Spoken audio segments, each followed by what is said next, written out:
Welcome back, guys, to another BMW Rear video. And today, guys, the E90 is going to be getting a body kit. We have two bumpers that's going to be installed for today's video. This vented M Sport style rear bumper, and then we have this M4 style front bumper. So it's pretty much the same regular M Sport rear bumper you see that comes from the factory, but it has these cool little vents on the side here. And of course, it's pretty much the bumper for the M4, but for the E90 basically. Now we are going to be installing both of these bumpers, but since the car is going to be painted, we're actually going to go ahead and take off this whole entire wrap. Some people like it, some people hate it. I'm honestly getting a little bit tired of it, and I want the car to look a lot more cleaner. I only plan on actually having this wrap on the car for like 2 months, just to make it look a little cool for a little bit and stand out. But it's been 2 years of me having this wrap, and it's definitely time to go. It's getting really dirty on certain sides. It's also peeling too. So we're going to go ahead and start this video first by taking off this wrap.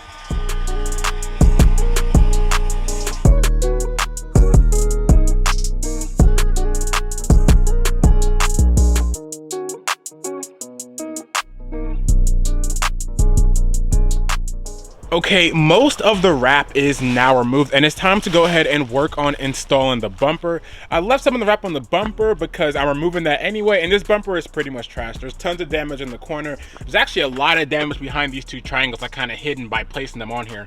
But yeah, let's go ahead and start removing this. Now, the first step to removing the bumper is actually coming in on the inside here and actually removing the tail light. You want to go ahead and pull off this compartment, and then you can see you have access to 3 8mm bolts, one at the bottom around here, one right here, and one up top. Now you can also remove this fastener up top to get easier access to that third bolt if you can't reach it. And if you remove the battery compartment, which comes out with a couple clips, it's the same situation on the other side. 3 bolts that are actually pretty easy to get access to.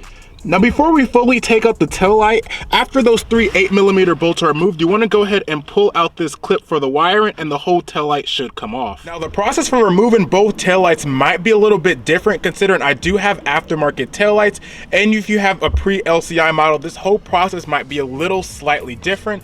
But we're going to go ahead and now work on removing both of these 2 bolts on the side. It's a little T20, and there are these 2 little panels on both sides to remove them. Just take a little flathead screwdriver, and you want to go ahead and kind of pry it up. Be careful not to damage your paint, so you want to kind of do it at a little bit of an angle, and basically just keep prying it up until you can get your fingernail in there. Okay, with the panel now removed, it's a simple T20, and you can just go ahead and take these out. Now, the next part is actually to come behind the rear fender well, and if you look right here on the inside, you can kind of see there's actually 3 bolts right on the inside right here. It's a little tough. They're 8mm. There's 3 on both sides. You want to go ahead and remove those next. Okay, guys, with all 3 of those 8mm removed, you want to go ahead and pull back this fender lining, and there's actually a bolt right up top right here. You want to go ahead and remove that. It should be another 8mm, and that's for both sides as well. Now, with that being done for both fender wells, we actually have 11 8mm bolts all across the bottom of the bumper going all the way down. The number might actually change depending on which model, but for mine, it is going to be 8 bolts. Now, with all the bolts removed from the underside, you can then start pulling the bumper off. Now, there are these 2 clips right here you have to actually lift up and pull off. I suggest use maybe a little plastic pry tool. It's almost a 2-person job for this part, but it can be done with 1 person. But the rest of the bumper here actually just goes ahead and clips right out. Now, once you have the bolts removed, you can go ahead and install the bumper, screw everything back up, install the lights, and you're good to go. But if you are installing the same exact bumper I have here with the vents, because of these vents on the side and the depth to them, you're going to have to make some modifications to these rear bumper brackets. So I went ahead and picked up a quick little saw for 25 bucks from Harbor Freight to go ahead and saw all this out right here so you can actually fit the bumper in.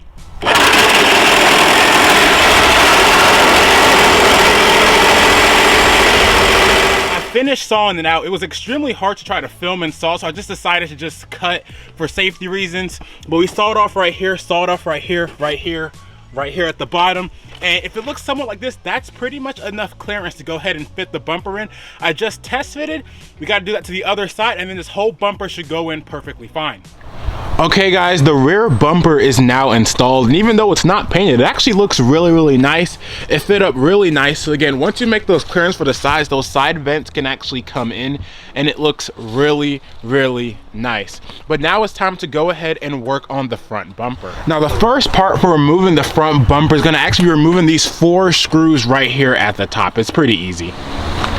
After all 4 screws are removed, you want to go ahead and pull up these 2 little weather strippings right here to give easier access for when the bumper is being removed. The next part is to actually remove 3 8mm bolts on the inside fender well. One's right here, one is also up here, and then there's one right here as well. Now once you move all 3 of those bolts, if you pull back this fender liner, there's actually 2 more bolts right here. It's right here. It's kind of hard to film, but there's 2 more bolts right here that connects the bracket that also need to be removed. Now once you remove the 3 bolts right here and the 2 ones actually holding it to the bracket, you can now begin removing these 8mm bolts that go all across the bottom of the bumper. With all those bolts removed, the bumper should now actually easy come off. Definitely be really careful here, but this whole thing should actually slowly come out a little bit. As you can see, watch out for the wires if you have fog lights. But for my bumper, I'm actually going to be removing the fog lights. But as you can see, the whole bumper is now off, and all we have to do is just disconnect these fog lights. Now for actually removing these fog light sensors, there's these 2 little tabs on the side you have to actually pull back and kind of try not to break. And then once you pull these 2 back on the side, you can actually just pull the sensor downwards and it should come right off. It is a little tough, but once you actually grab it, you can try to use a screwdriver. I'm using my nail here, and as you can see, I got them both, and it should come right off. Now after you have the bumper fully removed, you actually want to move some of the hardware over to the new bumper. So for example, these bumper brackets right here are going to have to move over. Of course, basic things like the kidney grills, of course the fog lights if your bumper does have those. Mine doesn't. I don't really like the look of the fog lights, but just certain things like that, even small little clips right here, typically have to be moved over to the new bumper. All right guys, the bumper is finally installed, and this is what it looks like. I think it definitely came out really well. I love the style of the M4 bumper, and you can see the nice vent on the side. I can't wait for this thing to finally get painted so the whole car kind of looks like an actual complete project. But it's time to go get some nice shots of the car. Well guys, I'm actually very excited how this came out. I wasn't too sure how good it was gonna look since the car isn't actually painted, but even though the bumpers are not painted, I think it came out extremely well. I love the look of that M4 style bumper on the E90, especially when you have kind of those halo headlights too.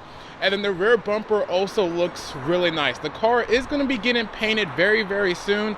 It is going to be a BMW OEM color, but it's not going to be a color that actually was for the E90. But I hope you guys enjoyed this video. Let me know what type of videos you do want to see, and if you really care, don't forget to hit that subscribe button.